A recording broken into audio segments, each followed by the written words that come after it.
Welcome to Lecture 16, which is examples on the sampling distribution of the sample proportion. And in this video, we'll be going over examples and Excel commands. So let's start off with example 1,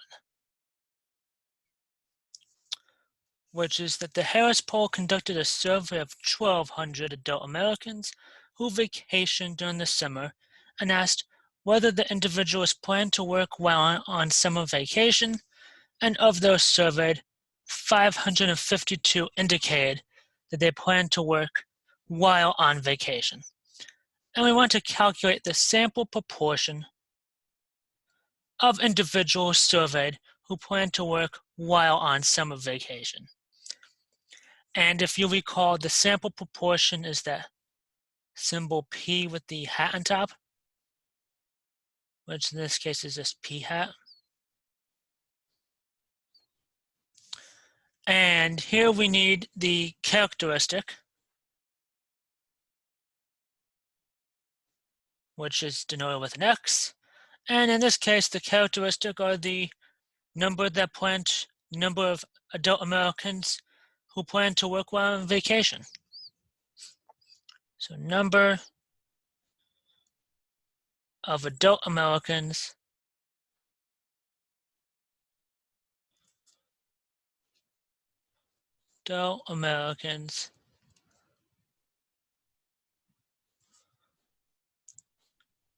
who plan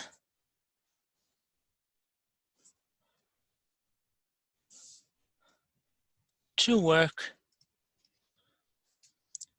while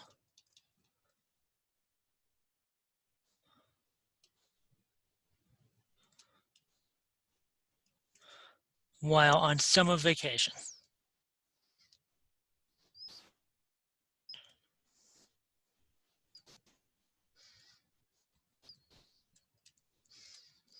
Which, according to this example, is the number 552.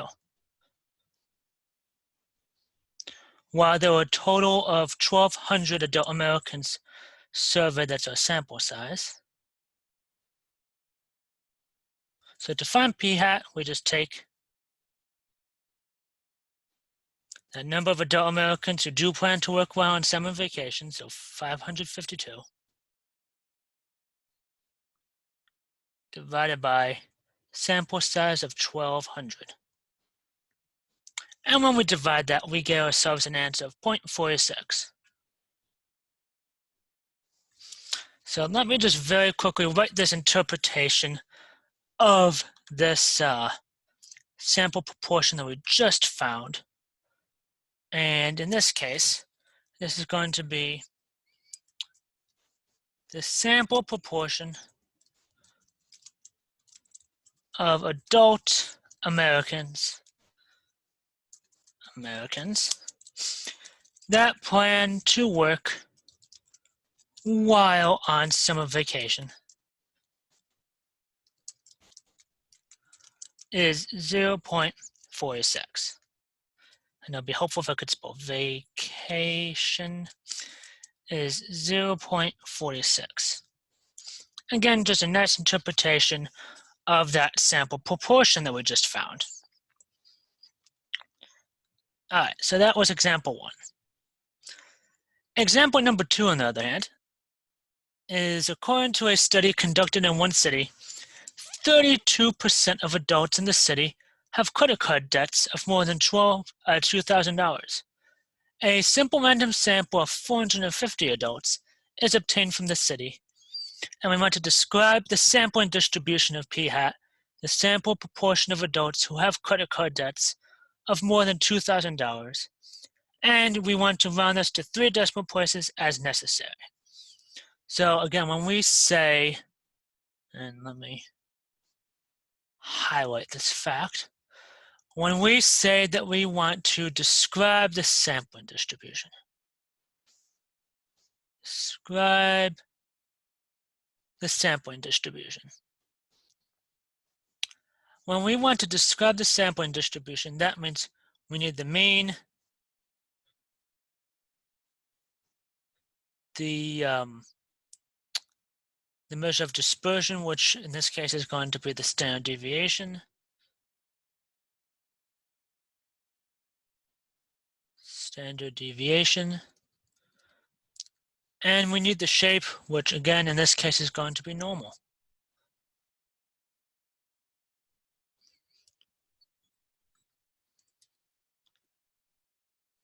But we can't just say something's normal.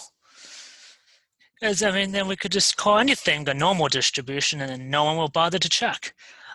So we do need to go through those assumptions that we saw from the lecture video. So we first need to verify. Okay, we need to verify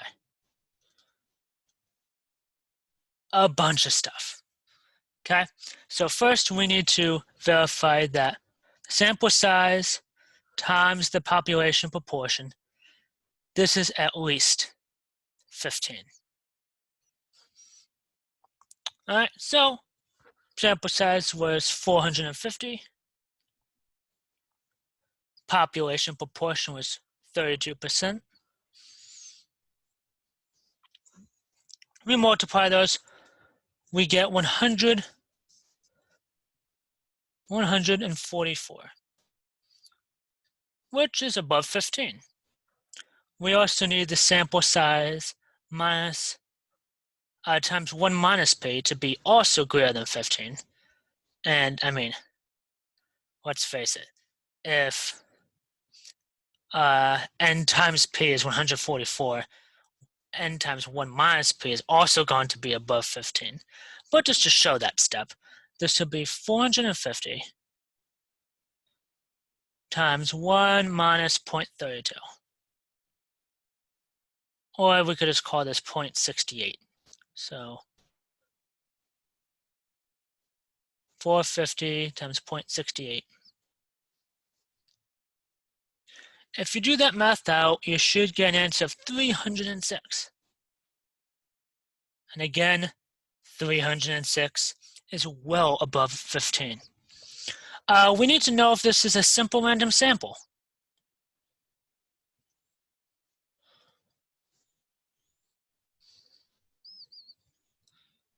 We need to know if it's a simple random sample. And let me highlight this fact.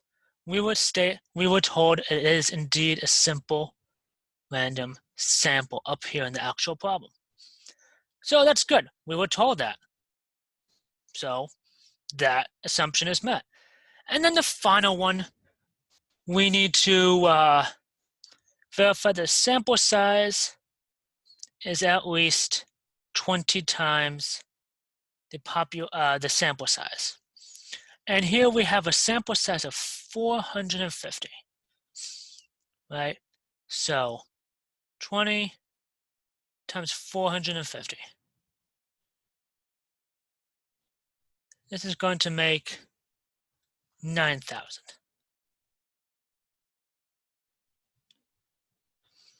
And there are well more than 9,000 adult Americans, so this assumption is met. So we have an approximately normal distribution. Approximately normal.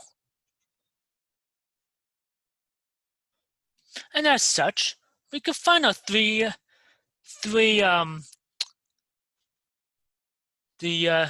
three descriptions of the sampling distribution. So we first need the mean of our sampling distribution of the sample proportion, which is supposed to be equal to just the population proportion, which again we were given as 0.32. Our standard deviation, again, of the distribution of the sample proportion. This is that lovely, complicated looking formula, which is the square root of population proportion times 1 minus the population proportion divided by n. So in this case, that'll be square root of 0.32 times 0.68, and we would divide that by 450.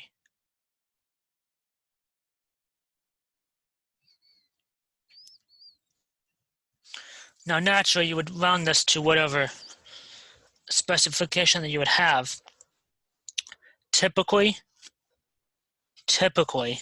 I would say to leave this with as many decimal points as you can possibly leave it towards.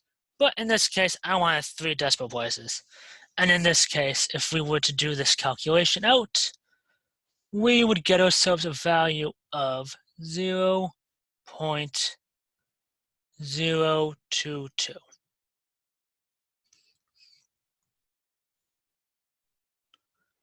And again, because of what we just found with our assumptions over there, we could pronounce this to be approximately normal.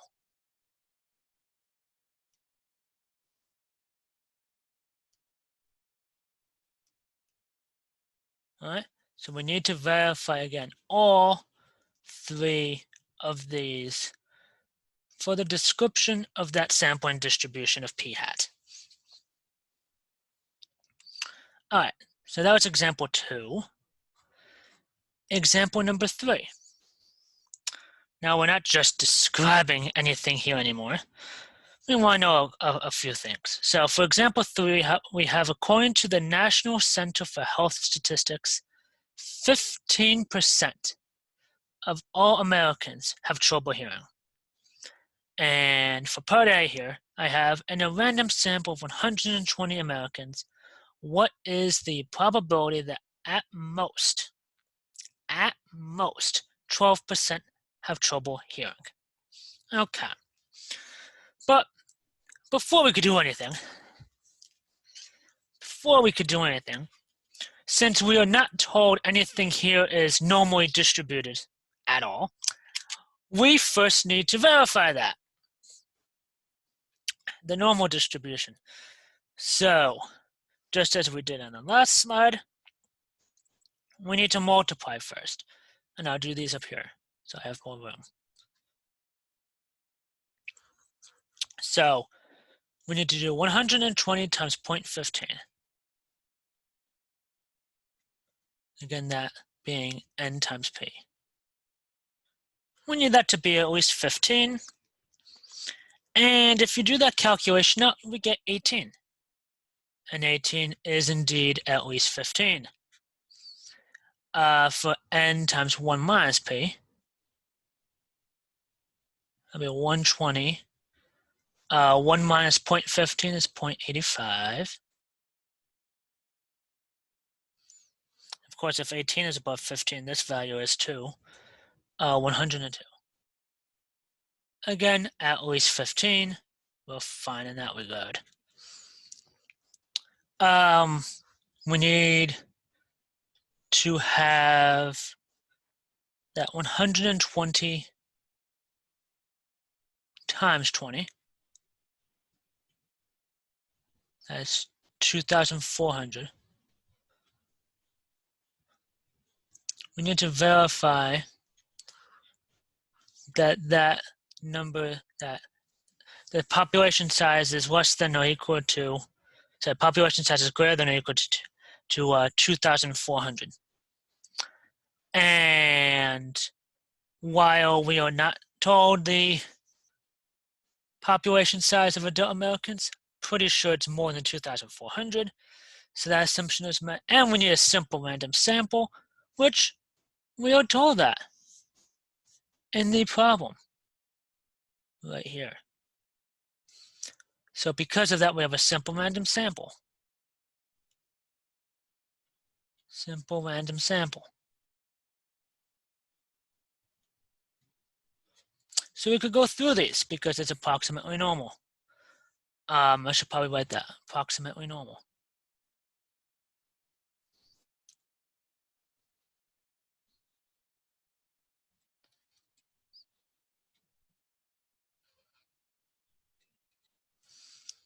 And so, because of that, we could calculate this probability now. One more step though before doing that, however, we need the mean of the sampling distribution of p hat, which is going to be equal to 0.15. We need the standard deviation of the sampling distribution of the sample proportion. So that'll be the square root of 0.15 times 0.85 divided by 120. Let me just very quickly fix that 8. It's going to bother me.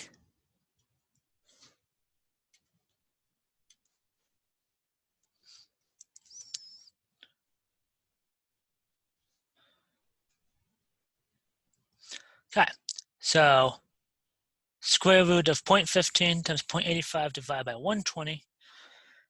That value, I'm going to round it to more decimal points than the last one. This is 0.032596.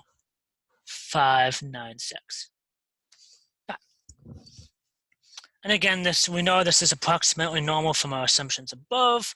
I'm not going to bother restating that now. So we need the probability. We have p hat to be at most 12%. So p hat greater than or equal to, sorry, at most, not at least. This is going to be p hat less than or equal to 0.12. Okay. So to draw that quickly as a diagram before continuing. We have 0.15 here. 0.12 is indeed less than that. And we want this area here in red to the left of 0.12. Okay, how are we going to do that? Well, in Excel, that command is norm, if I could write today, norm,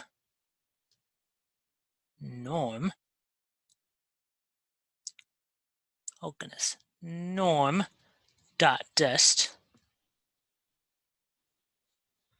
of, let's say, the value of 0.12, 0.15, 0.0.03256, and then true. And then when you throw that into Excel to get our value. So just to very quickly switch this video on over. This is going to be equals norm dot dist, there you go, of 0.12, 0.15, 0.032596, and then true. And let me just move this out a bit more so we get a better decimal. So we get a probability rounded to 4 decimal points as 0.1787. So let me bump that back over to our presentation. So this probability that we just found is going to be 0.1787. Okay, and if we wanted to write that as a proper sentence to describe that, we would have this as the probability that at most 12% have 12% of adult Americans have trouble hearing is 0.1787. Again, based upon the calculation that we just did using the normal distribution. Again, though, that's just part A for this example. I have a part B here that kind of piggybacking off of that. Let's say we suppose that a random sample of 120 Americans who regularly listen to music using headphones results in 26 having trouble hearing. We want to know, what can you conclude from this? All right, so again, we have most of that math done up here that we just did. So we don't have as much to do for this one, but, still enough. So for part B, we first need to find the value of p hat, which will be 26 out of 120, since we were told 26 have trouble hearing. And if we do this division out, we get a value of 0.2167. And we want to know, what might we conclude? And typically, in order to answer a problem like that, it's usually helpful to draw out a hopefully better drawing of a normal distribution than I just drew, but we would have a mean of 0.15 here, and a value of 0.2167 will be all the way over here.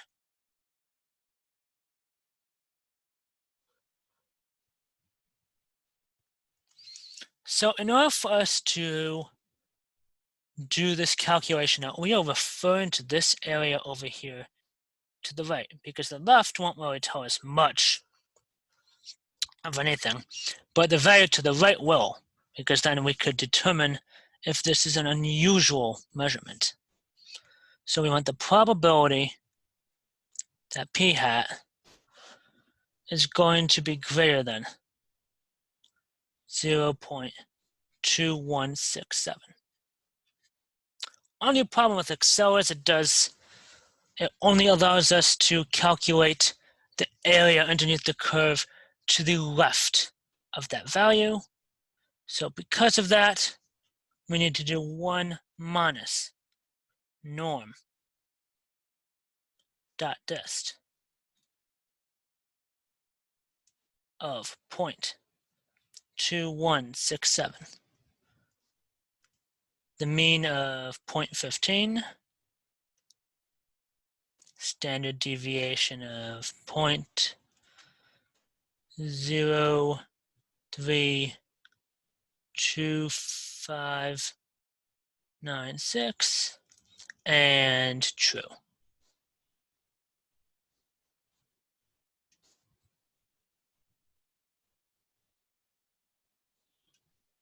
Okay. And when we put that into Excel, again, let me switch over to that. So equals 1 minus norm.dist 0.2167, 0.15, 0.0325596, and true. We get ourselves a probability here of 0.0204, rounded to 4 decimal points. Okay, so probability 0.0204. And naturally, that value is indeed less than 5%. Right? This is about 2%, 2% less than 5%. So that's less than 5%. So what conclusion can we make about this? Well, let's see. Since the probability of 26 or more adult Americans having hearing issues or hearing troubles is 0.0204, which is less than 5%. It is unusual. Since again, 2% is indeed less than 5%. So that's our measurement for that. All right, and then that was again part of example 3. Example number 4, another one of these two-parter ones. So we first have that Smith is a weld inspector at a shipyard. He knows from keeping track of good and substandard welds that for the afternoon shift, 5% of all welds done will be substandard. If Smith checks 300 of the 7,500 welds completed that shift, we want the probability he will find less than 20 substandard welds. Okay, so once again, we first need to establish that normality assumption.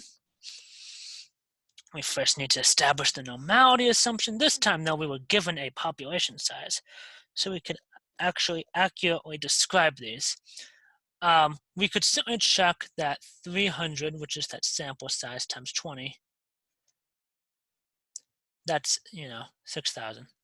And 6,000 is certainly less than or equal to 7,500 as the population size. So we have that assumption checked. If we take 300 and multiply that by the population proportion of 0.05, we get a value of 15. And well, 15 is a good number to get, so that's fine. And if we do 300 times 1 minus 0.05, so 0.95, we're going to get a number well greater than 15, that's 285. So that's good too. And we are not told anything about being simple random sample, so we're just going to assume it's a simple random sample.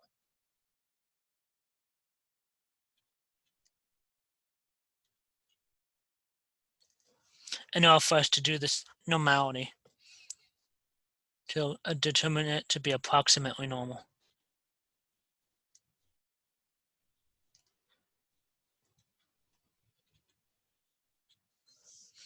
So now that that's out of the way, we first need the mean of the sampling distribution.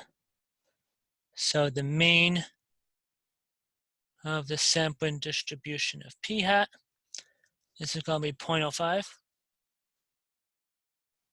And the standard deviation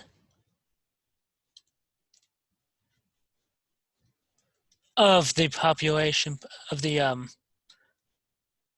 distribution of the sample proportion.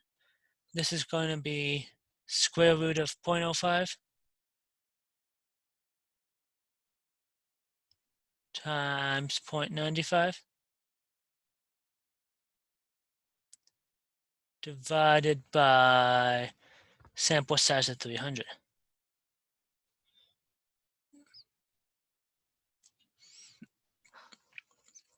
But if you do this calculation out, you get a value of about, rounded to 4 decimal points, 0.0126. Okay. We also need the value for p hat here. Since we were told there are 20 substandard welds, p hat is going to be 20 over 300. That reduces to, let's see, 1/15.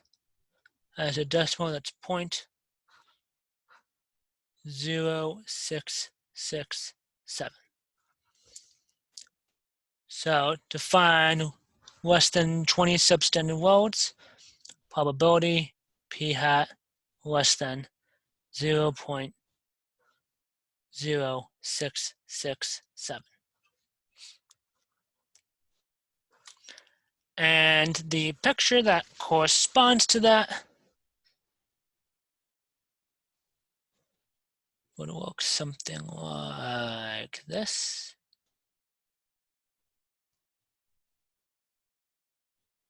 So the mean 0.05,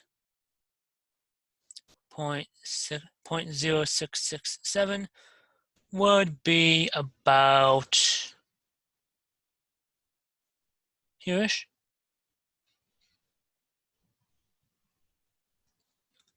How about the number up here?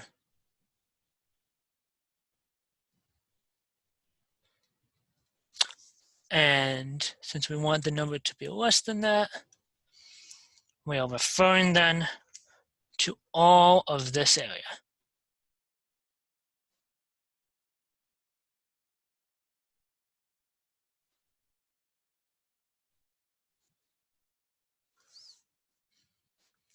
So all of the area that I just shaded there in red.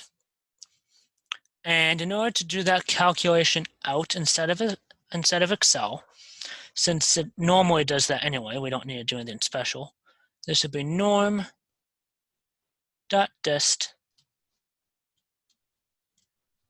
0.0667, 0.05, 0.0126, and true. Okay. And if I put that into Excel, let me once more switch over to that.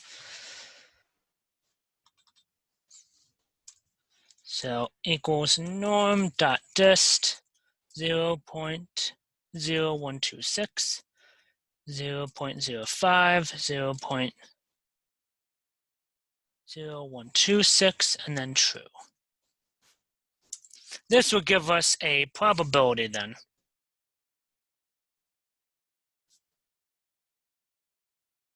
Oh, wait a minute. I'll put the one number in here. 0.0667 this is supposed to be. Okay, so norm.dist 0.0667, comma 0.05, comma 0.0126, comma true. We put that in, we give ourselves a probability of 0.9075.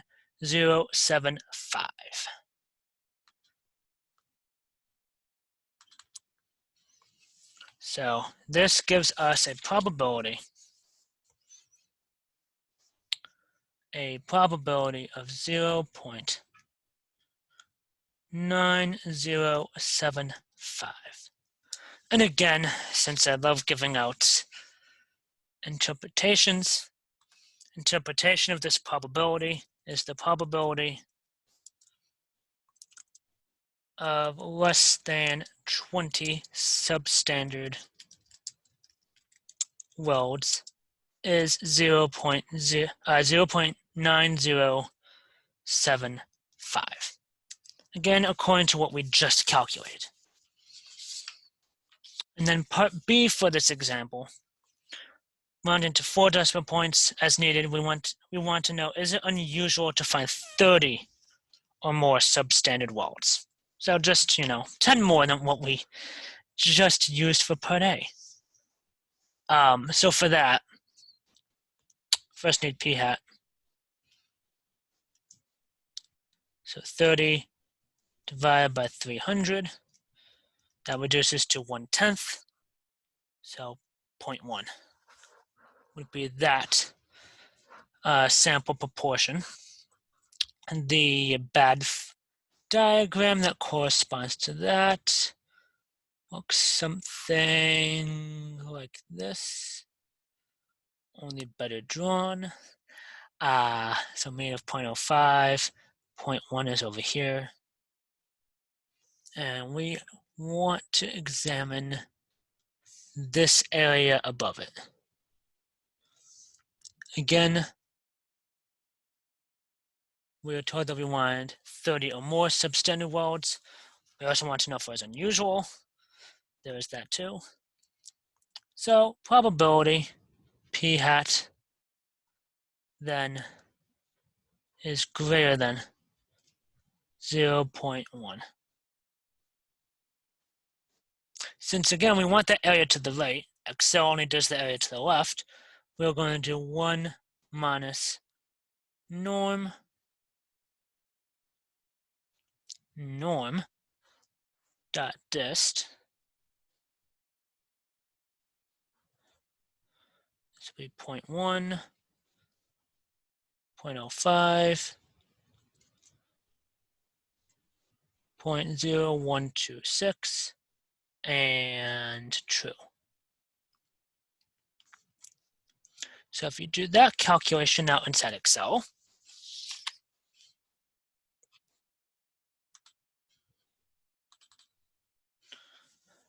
so equals 1 minus norm dot dist 0.1, 0.05, 0.0126, and true. This gives us an incredibly low decimal. So low, it decides to write it in a pseudo form of scientific notation, but this number out since it has a value of negative 0.05 after this e. We need to write that out then in not inside scientific notation since we are referring to probabilities here. This is going to be written out as 0.0000, so that's 4 zeros there, 362. And that's due to the fact that that had a negative 0.5 after the e there. So 0.000362.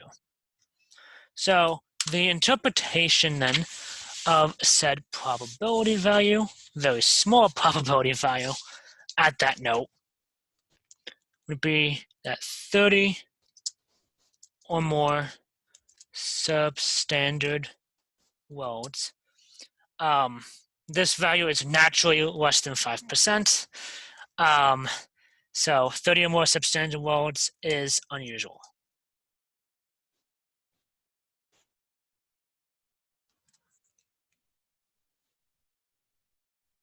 Since again, due to the fact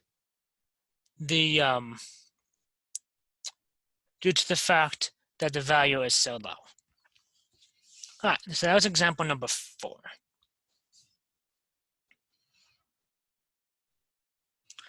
Example number 5, this one gives an exit polling as a popular technique to determine the outcome of an election prior to results being tallied. Let's suppose a referendum to increase funding for education is on the ballot in a large town of 100,000 voters.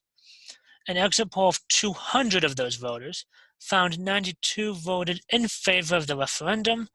We want to know how likely are the results of your sample if the population proportion of voters in the town in favor of the referendum is 51% or 0.51. Okay. So, naturally, once again, before actually doing out these calculations, we do need to establish normality.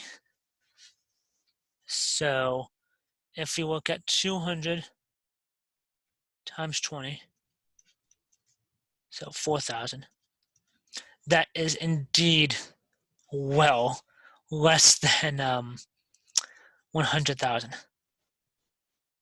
So that assumption's met. If we take 200 times 0.51, we get ourselves a value of 102. That's greater than 15. If we take 200 and multiply that by 0.49, excuse me, that's going to give us a value of 98. And 98 is, well, greater than 15. And then finally, we need a simple random sample. And we were told, and we're not told if there is a simple random sample here, but we're just going to assume that.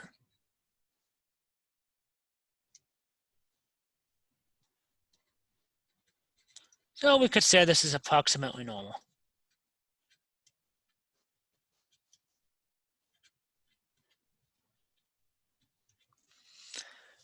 So based upon that then, we need our mean of the sampling distribution. And that's going to be 0.51. We need our standard deviation, which will be the square root of 0.51 times 0.49 divided by 200. You toss that into a calculator and you get an answer of 0.0353. We also need p hat, which in this case, 92 out of 200.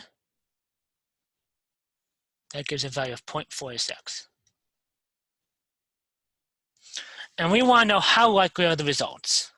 Again, these are awfully easier to determine what to do after you look at a picture. So mean of 0.51 and 0.46 should be here to the left of that.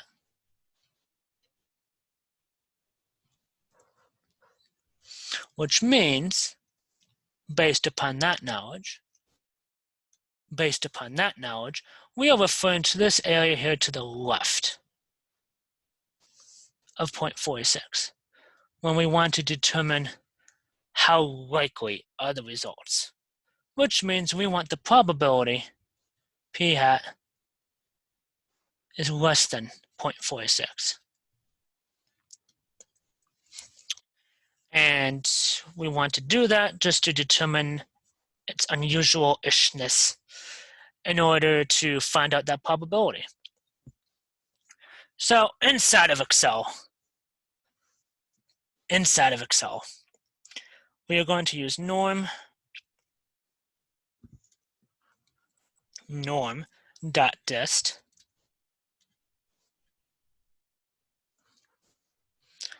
of, let's see, 0.46, 0.51, 0.0353, and true.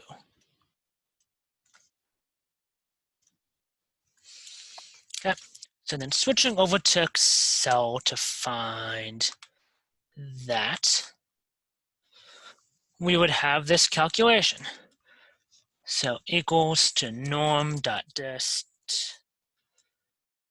0.46, 0.51, 0.0353, and then true. This gives us a probability of about 0.0783, rounded to 3 decimal points.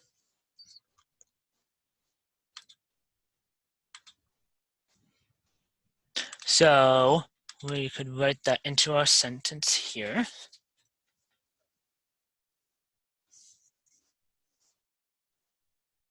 Zero point 0.0783. And then our interpretation of that value. Since we want to know the likeliness of the results, the probability of 92 voting in favor is 0.0783. So the results are likely. And it's likely because this is not unusual, right? And how do we know that's not unusual? That's because 0.0783, that's greater than 5%.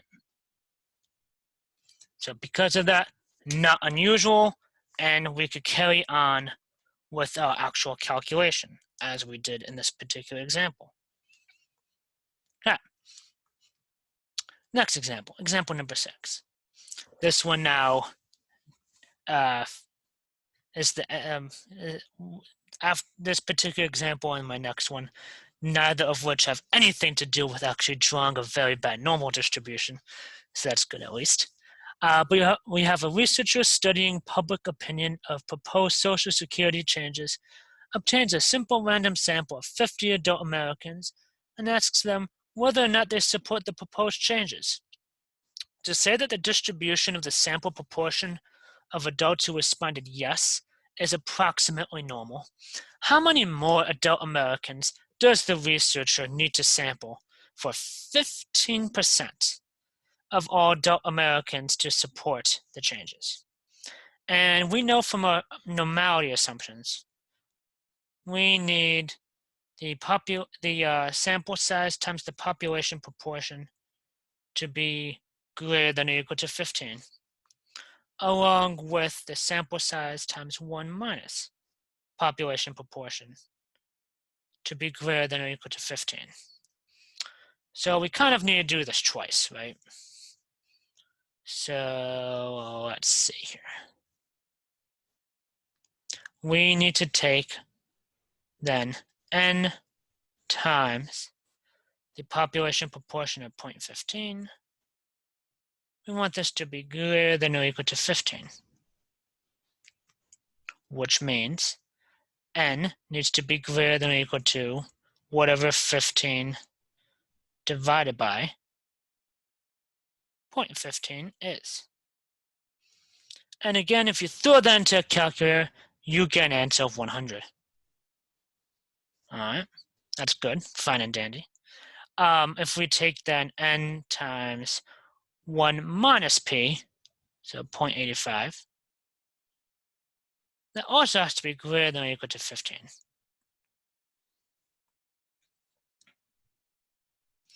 So n has to be greater than or equal to 15 divided by 0.85.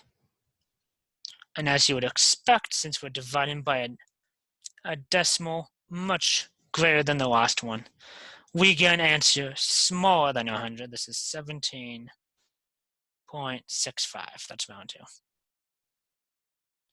So because we need to take the larger of those two in order for both of them to be satisfied, we are taking the sample size needs to be 100.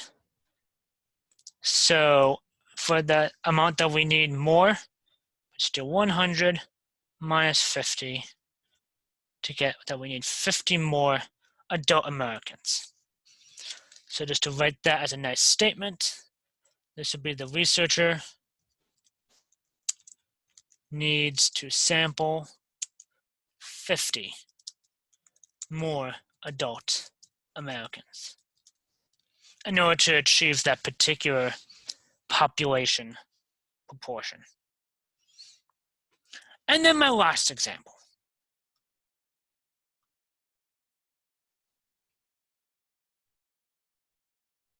Okay, and that would be it for that. All right, so thank you very much then for tuning into the first lecture here with our move to online lectures for Fairfield University here. Let me know if you have any questions or concerns. Thank you.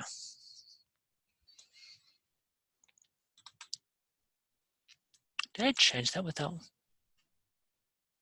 Oh, I did. Boo. Let's go do that one too. Whatever.